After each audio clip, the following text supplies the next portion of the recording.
짬보 하바리가니 방구석 여행가이드 꾸블러입니다. 이번엔 아프리카 탄자니아로 떠나볼 건데요. 초원의 야생동물, 부락을 이루고 사는 종족들, 난생 처음 보는 음식들 만나보실 준비 되셨는지요?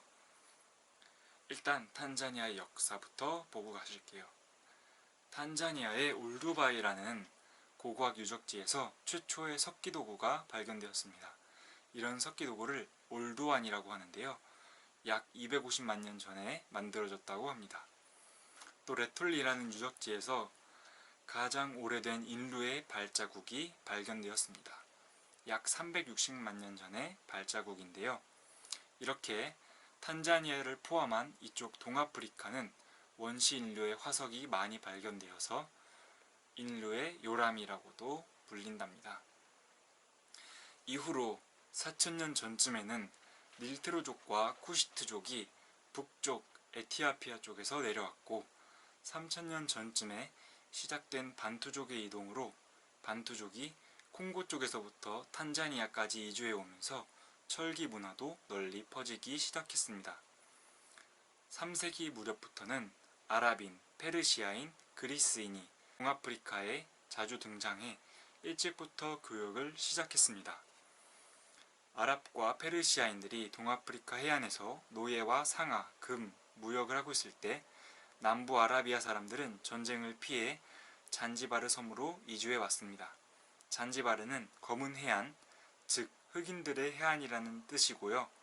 이렇게 현지 흑인과 아랍 상인들이 같이 살아가면서 발전된 문화가 바로 스와힐리 문화입니다. 11세기에는 스와힐리 문화의 전성기가 시작되는데요. 아랍인들이 동아프리카 해안에 무역항을 세우고 본격적으로 무역 장사를 시작한 것이죠. 이렇게 잔지바르를 중심으로 하는 잔지 왕국이 번영하게 되고 특히 킬와라는 도시는 동아프리카 술탄의 중심지로서 아주 부유했던 도시라고 합니다. 한마디로 아랍인들이 동아프리카 해안을 장악하고 유럽인들보다도 먼저 흑인들을 잡아서 노예무역을 시작했던 것이지요. 1498년 포르투갈의 바스코다가마가 와서 동아프리카 해안을 장악하고 아랍 상인을 쫓아내고 무역을 독점합니다. 약 200년간 지배하다가 18세기에 오만 제국이 포르투갈을 다시 쫓아내고 1840년 아예 수도를 잔지바르로 옮깁니다. 그만큼 노예무역이 돈이 많이 되기도 했고요. 당시 이란한테 계속 침략당했기 때문입니다. 이렇게 다시 잔지바르는 아랍인들의 노예무역 중심지가 되었고 1897년 노예무역이 금지될 때까지 잔인한 노예무역은 계속되었습니다. 그중 가장 악명 높았던 노예무역업자는 띠뿌띠비였고요. 이후 1890년 노예무역에 반대하던 영국이 나타났습니다. 오만 제국은 잔지바르에서 노예무역으로 돈을 잘 벌고 있었는데 영국이 반대하니 어쩌겠습니까? 둘이 전쟁을 했죠. 이때 전쟁은 38분 만에 영국의 승리로 끝났고 영국은 잔지바르를 영국 보호령으로 다스립니다. 이 전쟁은 역사상 가장 짧았던 전쟁으로 기네스북에도 기록되어 있다고 합니다. 1880년대 독일 또한 다른 열강국과 같이 아프리카 식민지에 욕심을 냈는데요. 1885년 베를린 회의 결과로 독일은 탄자니아 내륙, 르완다, 부룬디를 독일 동아프리카로 만듭니다. 독일이 영토를 침해하고 그렇게 탄압하는데 아프리카인이라고 가만히 있었을까요? 탄자니아 헤헤족의 지도자 음콰와는 3,000명 군대를 이끌고 1891년부터 7년간 독일군을 상대로 게릴라전을 펼쳤습니다. 이를테면 독립전쟁인 거죠. 하지만 독일군의 총뿌리에 결국 실패하고 맙니다. 또 1905년에는 독일이 마을 사람들에게 면화 농사를 억지로 시키자 반란이 일어나기도 합니다. 전사자가 총 25만 명 정도 됐는데요. 이것 좀 보십시오. 유럽인이 15명이니까 나머지는 다 아프리카인이라는 뜻이겠죠. 1차 대전 후 독일은 패배했고 승전국들은 위임 통치라는 명목하에 독일의 아프리카 식민지를 뺏었습니다. 탄자니아는 영국이, 르완다와 부룬디는 벨기에가 먹은 거죠. 영국은 이미 잔지바르 섬을 보호령으로 다스리고 있었는데 독일한테 내륙 지역인 탕가니카까지 받아 오늘날의 탄자니아의 국토가 된 거죠. 1961년 드디어 탕가니카가 먼저 독립하고 63년 잔지바르도 독립하면서 1964년 드디어 탄자니아 연합공화국이 탄생합니다. 탄자니아는 탕가니카와 잔지바르의 합성어이고요. 이 둘이 통합하기 얼마 전 잔지바르에서는 인구의 20% 정도 되는 아랍계, 인도계 사람들이 부를 독점하고 있었습니다. 아랍계, 인도계 부자들은 의원 선거에서 지역구를 자신들에게 유리하게 만들어놨고 투표 결과로 과반수가 넘게 아랍계, 인도계 의원들이 당선됐습니다. 이에 화가 난 본토인들은 무력 시위를 해서 많은 아랍계, 인도계가 탈출했는데요. 그중 한 가족이 바로 퀸의 보컬 프레디 머큐리의 가족이죠. 머큐리의 가족은 조로아스터교를 믿는 페르시아 후손이자 인도계였는데요. 프레디 머큐리는 잔지바르에서 태어났고 8살에 인도 뭄바이로 전학을 갔죠. 그러다가 가족들이 잔지바르에서 영국으로 망명하자 본인도 영국에 가서 새로운 삶이 시작된 거죠. 이렇듯 탄자니아의 통합 과정은 결코 순탄치 않았고 수천 명의 희생이 따르는 사건이었습니다. 지금도 탕가니카와 잔지바르는 비록 한 국가이지만 대통령도 각자 있고 의회도 각자 있습니다. 또 잔지바르는 휴양지의 천국인 만큼 관광 수입도 짭짤해 육지 사람들보다 잘 사는 편이고 이슬람 왕국이었던 만큼 대부분 이슬람교를 믿고 있어서 종교적인 차이도 있죠. 이렇게 통합한 탄자니아의 첫 대통령은 줄리어스 니에레레인데요. 아프리카식 사회주의를 모델로 공동경작, 공동수학을 목표로 하는 마을 공동체 정책을 실시했습니다. 이 정책을 우자마라고 하는데요. 덕분에 사회를 안정적으로 통합시키긴 했지만 경제적으로는 발전이 없어 우자마 정책 실패를 인정하고 25년의 대통령 임기 끝에 결국 사임했습니다. 또 70년대에는 우간다의 반군 무세베니를 도와 독재자 아민을 몰아내는데 공헌하기도 했고요. 아프리카에서 최초로 본토 언어인 스와힐리어를 공용어로 채택하기도 했습니다.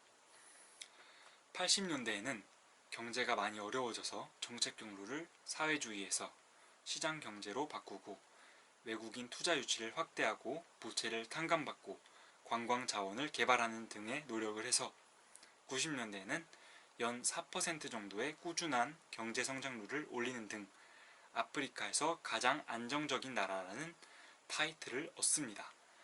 하지만 갈등이 없는 건 절대 아니죠. 92년에는 잔지바르 자치정부가 연방정부의 승인 없이 이슬람 협력기구를 가입하는 등 인종 간, 종교 간의 갈등이 계속되고 있습니다. 이슬람 협력기구의 가입은 결국 무효화됐지만요. 현재 탄자니아 대통령은 존 마구폴리, 여당은 줄리어스 네레레의 타누당이 전신인 탄자니아 혁명당이 지금까지도 정치권을 꽉 쥐고 있습니다. 자, 이제 공부 많이 하셨으니 여행 갑시다. 이번 여행은 제가 가장 좋아하는 EBS 세계 테마 기행을 참고했다는 점 알아주세요. 세렝게티 국립공원은 500여 종의 조류와 300만 마리의 동물들이 있는 제주도의 7배가 넘는 거대한 평원입니다. 세렝게티에서 다양한 동물들을 만나볼 수 있지만 제 눈에는 동물보다 하자베족이 더 신기했습니다. 특히 하자베족의 언어는 가장 오래된 언어 중 하나로 듣는 내내 신기했습니다. 탄자니아에는 120여 개의 부족들이 살고 있는데요. 대부분 농사, 목축 생활을 합니다. 하자베족만 빼고요. 하자베족은 세상에 남은 최후의 수렵 채집 부족으로 실제로 사냥과 채집으로 살아간다고 합니다.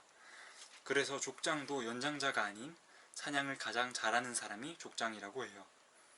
현재 이런 식으로 살아가는 하자베족은 300명도 안 된다고 하는데 심지어 기후변화 때문에 사냥감이 많이 줄어들어 점점 힘들어지고 있답니다. 또 세렝게티 평원에는 응고로고로 자연보존지역도 있는데요. 여기에는 세계에서 가장 큰 분화구와 최초의 석기도구가 발견된 올두바이 유적지가 있습니다. 야생동물은 덤이고요. 이곳에서는 주로 마사이족이 사는데요. 아프리카 부족 중 가장 유명한 게 마사이족 아닐까요? 이들이 껑충껑충 뛰는 전통춤을 아두무라고 하는데요. 이것은 하늘에 닿기 위한 염원이자 전쟁, 사냥을 앞두고 용맹함을 보여주기 위한, 그리고 여성들에게 자신의 다리가 튼튼한 것을 어필하는 일종의 구애 목적이 있다고 해요. 마사이족은 보통 30-40명이 마을을 이루어가며 소를 키우면서 살아갑니다.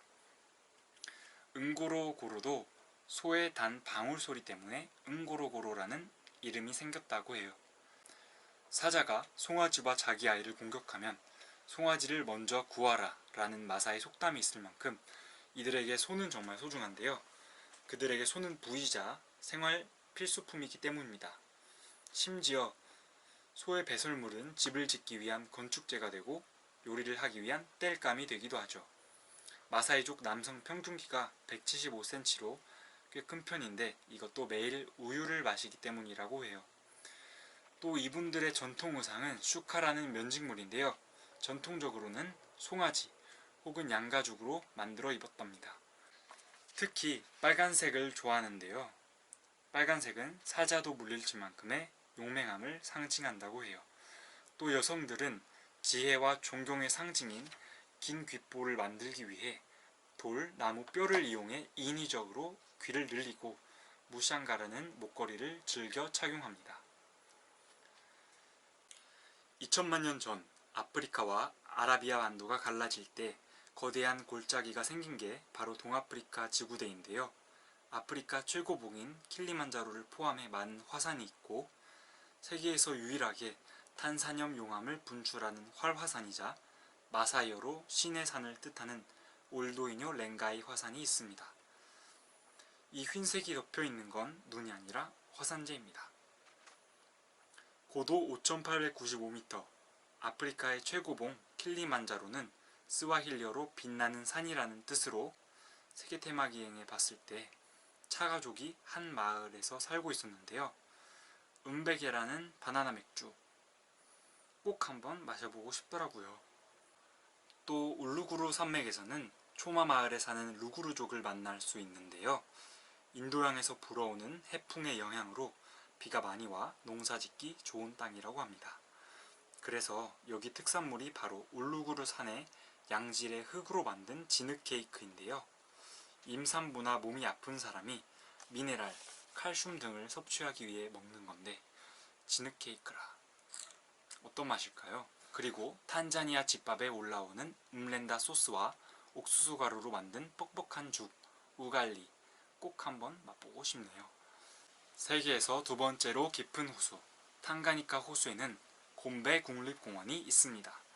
바로 제인구달이 평생 동안 침팬지를 연구한 그곳이죠. 105마리의 침팬지와 2500여 마리의 개코 원숭이가 살고 있는데요.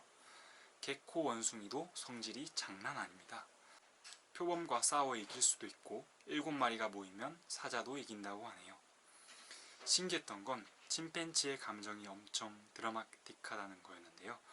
화가 나면 바로 소리 지르고 때리지만 곧바로 빠르게 사과하고 포옹하더라고요.